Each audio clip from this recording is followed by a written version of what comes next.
Шахризаттың каналына қош келдіңіздер. Шипалы сусын жалғасы. Айтайын онда, тыңда, деді Тұран. Сен кетісімен мен де қай жаққа қарай жүрерімді білмедім. Не саған, не өзіме еш көмегімнің тимейтінін сезгенімде әбден мазам қашты. Бір кезде соныда жерден өзіме қарай шауып келе жатқан бір топ аттылар тобын байқадым.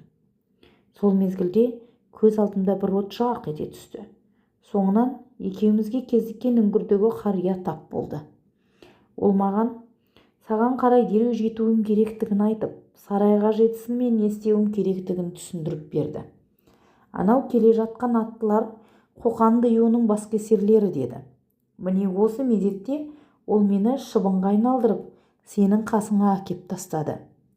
Одан әрі қарай не болғанын өзіңде білесің, деп сөзін аяқтады Тұран. Егізін аман есен көргеніне риза болған Тұмар да ағасын құшақтап бір мәз болды. Шам патшасы Шахтүн екеуіне қанақ болып, қалағандарыңды алыңдар, деді. Патша көңілін қимаған екеуі ол жерде біраз күн қонақ болып, бұдан әріге жолға шықты. Келе жатты, бірнеше күн жүріп, төбеңнен төніп жан мен тәніңді қатар күйдіретін аптап бір шөл далаға тап болды. Аспаннан күн жерге айналып түскендей ыстық таңдайды кептіріп, маңдайдан аққан ащы тер екі көзге құйылып, жандарын қайда сақтарларын білмей, қос батыр әбден састы. Жүре әрі ентігіп, әрі қалжырай бастады. Бір кезде Тұмар Тұранға: бір жерде күн болмаса, бір жерге күннің қажетте шамалы екен-ау. Мына ыстықта тым болмағанда жанымызды паналатар жер таппадық қой. Нанның қадірін аштықта, судың қадірін шөлде білесін деген осы шығар бәлкім. Ендігі біздің шынымен де өлген жеріміз осы. Құрыдық. Осы сапарға шығуға о баста келіспеуіміз керек еді. Менің ойымша әлгі айтқан шипалы сусын да әлгі Астана деген қалада жоқ шығар. Ол күдікті ой маған да келіп тұр, деді Тұран да өз күдігін жасыра алмай. Есіңде болса, әлгі шал берген 7 майшамды қарап көрейікші. Қалғаны бар ма екен өзі? Бізге әлгі қария сол майшам арқылы ғана мақсатымызға жеткен-жетпегенімізді білесіңдер деген. Тұмар қойнын ақтарып қараса, бірде-бір майшам жоқ. Ыстық күнде еріп кетсе, тым болмағанда ертіндісі қалу керек еді ғой. Әлде түсіп қалды ма екен? Әйтеуір ол майшамдар аяқ астынан ғайып болды. Арқалаған қоржынында сан мәрте ақтарған мен ол майшамды о жерден де таппады. Екеуі өзара шарт та шұрт ұрсып қалды. Жоқ, деді бір кезде Тұран, бізге шал да, шалдың майшамы да бір беймәлім дүние болар. Не де болса бұл жай мүлдем болмаған нәрсе, не біз екеуміз түс көріп жүрміз. Осылайша антан боп тұрғанда соныдай жерден көздеріне бір таныс көрінді. Бұл кезде екеуінің де құтыларындағы сулары таусылып қалған. Мынау шөлдің ұшы-қиыры жоқ болуы мүмкін емес деген оймен судың мекенін нұсқар деп, екеуі де сол адамға қарай тұра жүгірді. Қанша жүгіріп жетеміз десе де ол адам жеткізбейді. Ең аяғында екеуі де әбден шаршап бір жерге кеп отыра қалды. Мынау пәле не де болса сайтан, көзді арбап бізді әуреге салды. Одан да босқа шаршамайық, осы отырған күйімізде дем алайық, деді Тұмар. Болды, осы жерде отырып ажалымызды күткеніміз мың артық, деді Тұран, оны одан сайын қоштап. Бір кезде тағы да сол бір адам көрінді. Бұл жолы екеуі де отырған орындарынан қозғалмады. Әлгі адам жандарына өзі жақындады. Қолында бір құмыра суы бар екен. Жолаушыларға қарап күлімдеп тұрып таныды. Сол баяғы қария. Орындарынан атып тұрып екеуі қосаға батасып: "Бей ата, қайдан тап болдың? Әбден өлер болдық қой. Барар жеріміз қайда біздің? Шынымен осы жерде қалғанымыз ба? Бүйткен болашағы бар болсын. Одан да бізге кері қайтар жолды көрсет, үйге оралайық", дейді. Шал сол баяғы сабырлы күйінен танбастан: "Аптықпаңдар, асықпаңдар шырақтарым. Әрине көмектесем. Бұл жерге мен сендерге көмектесуге келдім емес пе? Мақсаттарыңа жетуге біраз қалды. Кері қайту енді мүлде мүмкін емес. Сендер бүгін мен ертеңнің қақ ортасында тұрсыңдар. Енді әр басқан қадамдарыңа абай болуларың шарт.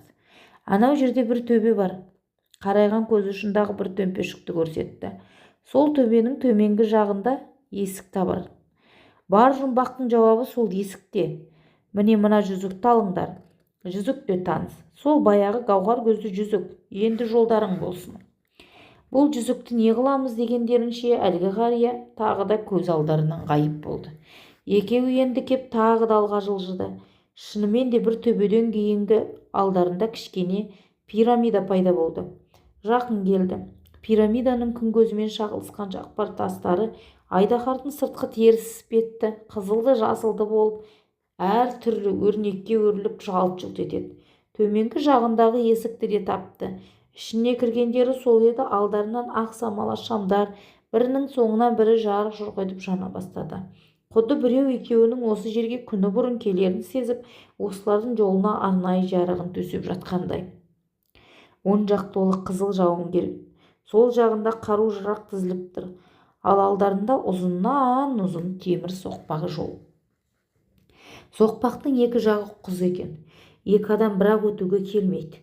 Сол себепті бірі бірінші, екінші соңынан ілесуге тура келді. Тым-тырыс тыныштық. Тыныштық сақтауға тура кеп тұрақ. Тұран тұмарға бір нәрсе деп тіл қатпақ еді, пирамиданың төбе жағы қопарыла бастады. Осы сапарда екеуі не де болса сөйлеспейік, ымдасайық деп шешті. Өне беті қорқыныш пен үрей билеп алғанда адамға жүрген жолы да ұзақ боп көріне ме, әйтеуір соқпақ жолда бірнеше уақыт алды. Аз жүрді ме, көп жүрді ме, кенет алдарында үлкен домалақ шарс бетті темір есік пайда болды. Есіктің түсі көгілдір екен. Алақандарымен сипап көріп еді, сырға ұқсамайтындай мап-майда бір затты қолдарына қолданған сияқты. Есіктің ортаңғы тұсына келген күлгін күн үстіңгі жағында биікке қарай қанат қағып бара жатқан қыран бейнеленіпті. Күннің төменгі жағында арнайы бір символдың сызбасы байқалады. Тұран есікті кері қарай итермек еді, есік ашылмады. Енді қайттық. Мына жерге әрең жеткенімізде кері қайтып ораламыз енді. Тұмар келген жағына қарай қарап еді. Бұлар жүріп өткен жол орнында мүлдем жоқ. Орнында тек шыңырау құз. Табан тірер жер жоқ. Құдайым-ау, енді қайттық деп олар одан әрмен шошыды. Бір кезде Тұран, осы бізге қарияның берген гауһар жүзігінің қалайда бір көмегі болуы керек шығар. Соны байқасақ қайтеді деп серігіне ақыл қосты. Томар қалтасындағы гауһар жүзікті алып күннің төменгі жағындағы тесікке қарай ызғытып жіберді. Осыны күткендей, бұлар тұрған орын шыр көбелек айналып, екеуі де аяқтары аспаннан келіп, тұрған орындарынан белгісіз бір жерге қарай ұша жөнелді. Жалғасы бар.